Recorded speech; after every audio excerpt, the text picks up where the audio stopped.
she's here.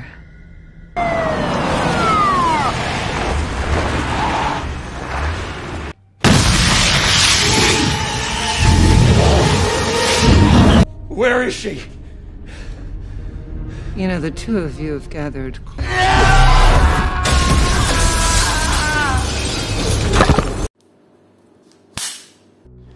Hai, apa kabar? Pada kesempatan kali ini, kita akan membahas film bergenre horor. Film ini berjudul Conjuring, The Devil Made Me Do It, atau The Conjuring 3. Yuk, kita mulai reviewnya dan ditunggu kesimpulan GW. Adegan dimulai di mana Ed Warren dan istrinya Lorraine sedang membantu sebuah keluarga yang anak bungsu putranya yang masih berumur 8 tahun kerasukan setan. Ritual pengusiran setan pun dilakukan.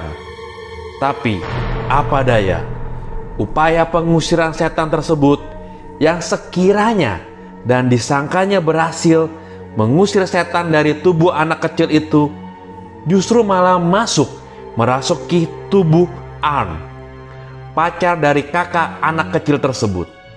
Dan hanya Ed yang mengetahui hal tersebut sebelum dirinya jatuh pingsan karena serangan jantung. Beberapa bulan setelah kejadian itu, di mana kehidupan seolah-olah kembali normal untuk keluarga anak kecil tersebut, justru malah Arnie mulai merasakan hal-hal yang tidak mengenakan bagi dirinya, seperti tubuhnya yang tiba-tiba merasa panas, atau dirinya yang didatangi oleh seorang wanita separuh baya. Dan puncaknya adalah saat Arnie melihat temannya yang seperti sosok setan berusaha menyerang dirinya, dan Arnie pun menusuk temannya itu sebanyak 22 kali. Sign, close up shop. You know what? I don't think so, Bruno. Wait, quit drinking? 193-year history. Setelah kejadian penusukan tersebut, Arnie seperti orang kebingungan dengan apa yang telah terjadi terhadap dirinya. Apalagi setelah dirinya sadar bahwa tubuhnya sudah berlumuran dengan darah. Peristiwa pembunuhan itu menggegerkan kota kecil tersebut, karena di kota itu belum pernah ada kasus pembunuhan sadis seperti ini. Ed dan Lauren berusaha untuk membantu Arnie karena mereka yakin Arnie tidak bersalah. Mereka yakin bahwa Arnie melakukan pembunuhan itu karena kerasukan setan. Tentu saja, hal ini harus Ed dan Lauren buktikan di pengadilan. Dan itu adalah hal yang sangatlah sulit, yakni membuktikan Arnie tidak bersalah untuk pembunuhan yang dia lakukan dan menggunakan alibi sebagai kerasukan setan.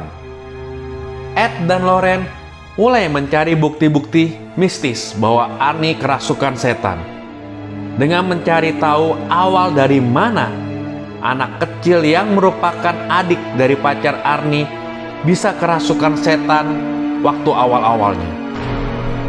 Berdasarkan cerita dari pacar Arnie, adiknya mulai kerasukan setan sejak keluarganya pindah ke rumah baru. Akhirnya, Ed dan Lauren pun menyelidiki rumah tersebut, dan mereka menemukan sebuah jimat setan yang berbentuk tulang kepala binatang di bawah basement rumah itu.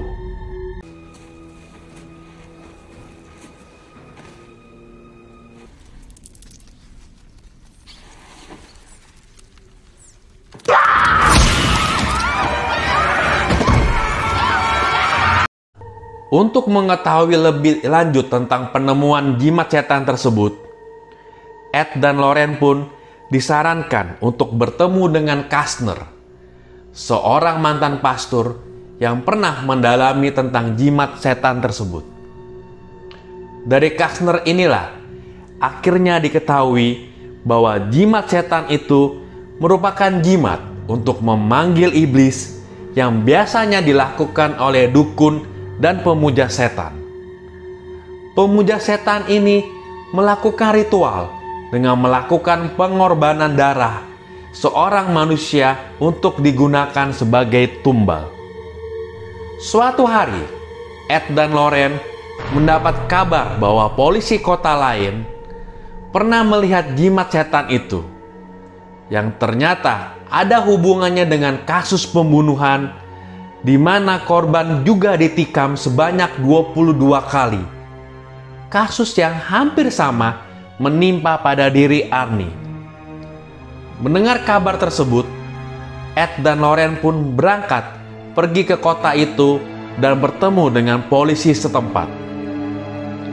Ed dan Loren setuju membantu polisi setempat untuk menemukan pelaku pembunuhan yang menikam korbannya 22 kali tusukan. Dengan mata batin dan indera keenam Loren, mereka bisa menemukan lokasi pembunuh itu yang ternyata sudah meninggal. Kesamaan kasus di kota tersebut dengan kasus Arnie diharapkan bisa menjadi bukti mistis untuk membantu Arnie di pengadilan nanti. Lalu, Ed dan Loren berusaha menyelidiki lebih dalam lagi kasus pembunuhan di kota tersebut dengan mendatangi mayat pembunuhnya dan berharap bisa mengetahui lebih banyak lagi tentang dukun pemuja setan itu. Loren pun memulai menerawang dengan mata batinnya dan perlahan-lahan mulai merasakan penglihatan dan kontak batin dengan dukun santet itu. Penerawangan yang dilakukan oleh Loren akhirnya diketahui oleh dukun santet itu, dan Ed berhasil menyadarkan Loren sebelum kejadian buruk menimpa diri mereka. Lorraine.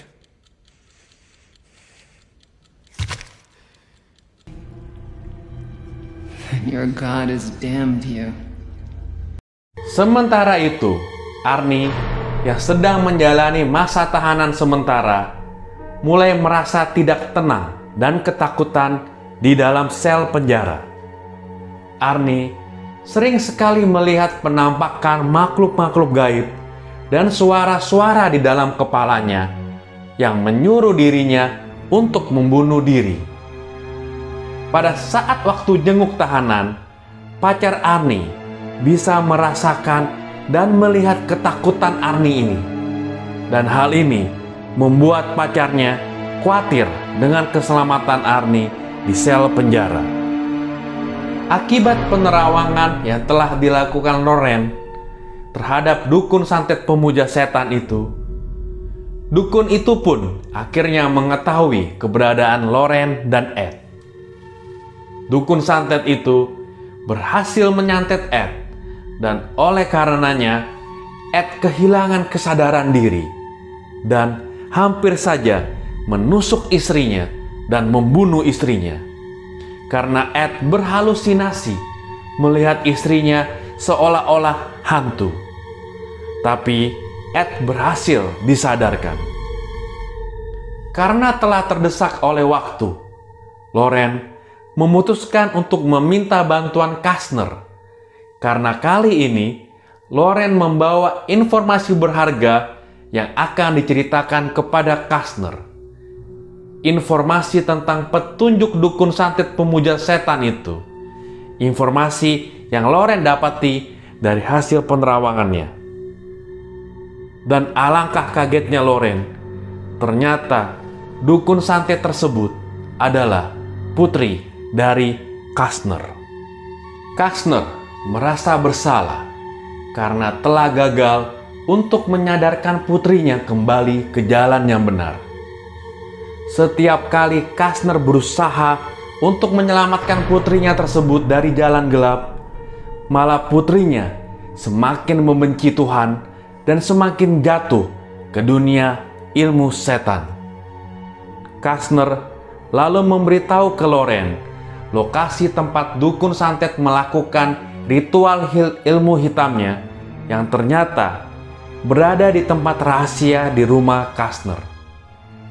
Dan Kastner juga memberitahu cara untuk mengalahkan santet dukun tersebut adalah dengan menghancurkan meja altar ritual ilmu hitamnya.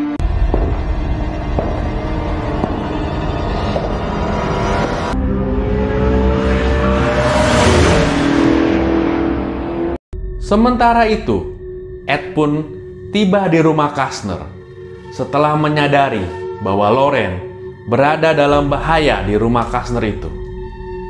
Ed berusaha untuk menyelamatkan Lorraine dari kejaran dukun santet itu.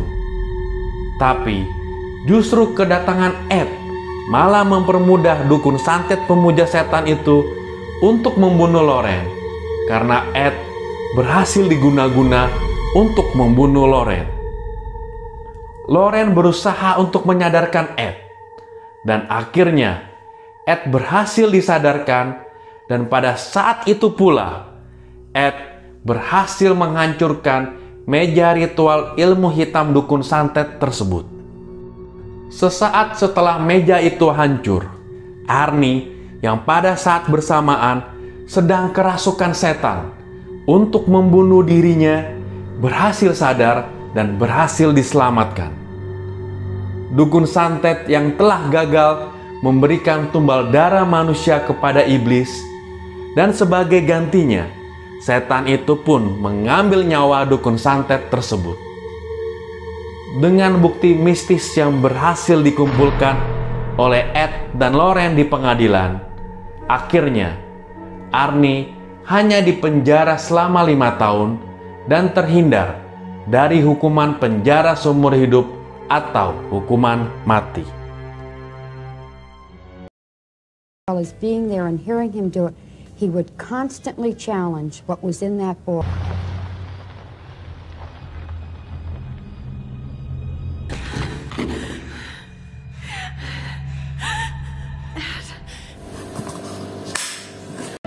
Oke, sekarang kesimpulan GW ya. Film ini diangkat dari kisah nyata. Yang diangkat dari kisah ini adalah, ini merupakan kasus pembunuhan pertama di Amerika, yang dimana pembunuhnya menggunakan alibi kerasukan setan. Ya, walaupun ini diangkat dari kisah nyata, tapi ada beberapa adegan yang dibuat dramatisir ala-ala Hollywood. Nah, contohnya misalnya saat adegan Ed hampir membunuh istrinya, lalu tiba-tiba saat Ed sadar, dia sudah ada di meja altar pemuja setan, dan lalu tinggal menghancurkan meja itu. Kurang lebih seperti itu contohnya. Filmnya cukup tersusun dengan rapi, jump scare-nya nggak terlalu banyak, dan ada satu adegan yang lumayan oke, yaitu di mana kita diajak melihat dari sudut pandang pembunuh, gimana dia bisa kerasukan dan membunuh orang.